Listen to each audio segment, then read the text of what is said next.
Hello, we are going to be studying Hill's third lesson today from her book, Bible Translation Basics, Communicating Scripture in a Relevant Way. And if you remember, in the first lesson, we talked about what is the meaning of relevant, and in the second lesson, how we understand meaning and that translators need to communicate Scripture in a way that people give attention to it. And you had an assignment to translate the creation story. Thank you for doing that. I received your assignment. And now we are going to be focusing on the third lesson, which is how we know when we have understood. How we know when we have understood. So take a minute and discuss, pause the video, take a minute and discuss together some of the ways that give you confidence that you have understood what someone has said, that you have said, yes, I've understood. So take a minute now and discuss that together. So pause the video.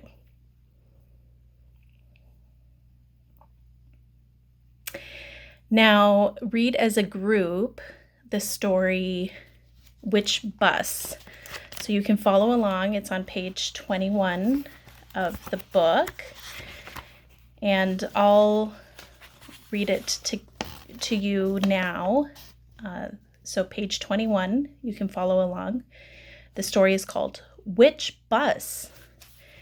As soon as they could, Peter and John decided to visit some friends from their village who lived in the capital city where the conference was being held.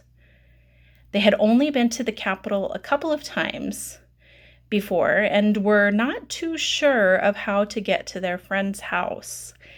During one of the breaks, Peter talked about this with Samson, who also came from the south. Samson told Peter which bus to take. As they were preparing to leave, Peter told John, "The bus we need stops right in front of the supermarket." John agreed. "Yes, I've seen a bus stop there. This will be easy." As they were leaving the building, they ran into the conference hostess, Mary, and greeted her. They mentioned that they were going to visit friends in Makri and were off to catch the bus in front of the supermarket. She said, "Oh, that's not the bus you need at all. You'll never get to Makri that way. The bus you need stops by the mosque." Peter looked at John and said, "Fine help Samson is." Then Mary said, "Actually, our driver is just about to go to Makri to do some shopping. He can take you." Peter and John were very glad to hear this. In fact, the driver took them right to their friend's house, and they had a very relaxing evening there. So now we go to the group discussion. In the first paragraph, John said, "Yes, I've seen a bus stop there. This will be easy." Discuss together how this comment affected or changed Peter's thoughts about which bus they should take. So John said, "Yes, I've seen the bus there." And so how did it change Peter's thoughts? So pause the video and discuss this now.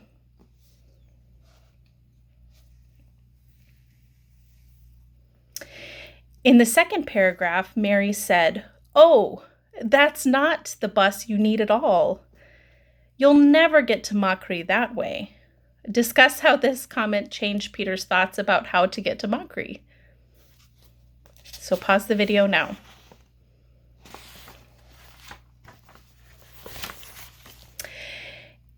Now number 3, on page 22. In the third paragraph, Mary said, "Actually, our driver is just about to go to Makri to do some shopping. He can take you." Discuss how this comment changed Peter's thoughts about their trip. So pause the video now and finish discussing this together. Okay, so we finished the story section, and now I want to talk to you about this concept of how we know when we have understood. While people talk to us, we use context to create assumptions or beliefs about what they're saying or not saying. As they talk, what we assume can change based on the information that is given.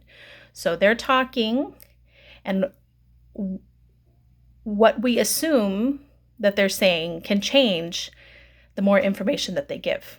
These changes in our thoughts are called cognitive benefits. Cognitive benefits. So try to think in your language what that might mean. Cognitive means the mind, the things that are inside of our mind, and benefits. Hill says, we consider something relevant if it brings us cognitive benefits, meaning we benefit if the information we hear sounds important and adds to our thinking. If it doesn't, it seems like a waste of time, and we wonder why the person is talking. Why is this person talking if it doesn't sound important? Since we assume that what a person says is important enough to say it, we look for cognitive benefits. There are 3 types of cognitive benefits Hill describes on pages 25 through 27. And these are strengthening thoughts. The first one is strengthening thoughts. This is that when someone says something, we believe that something we already thought is indeed true. So someone says something and we think, yes, what we thought was true. The second one is eliminating thoughts. This is the opposite, that what we thought before is no longer true. So someone says something and we think, oh, what we thought was no longer true. The third one is forming new implications. Implications is like a word that kind of means thoughts, something that isn't explicitly stated. So forming new implications. This is that when someone says something, it is a new thought or implication, meaning something implied or not stated directly. We hear something that creates a new thought, which we add to what we already know. So it's information that we add to what we know. So in summary, when someone speaks, we quickly process the information as either strengthening or eliminating what we already think, or we process it as new information, as a new thought, and add it to what we already know.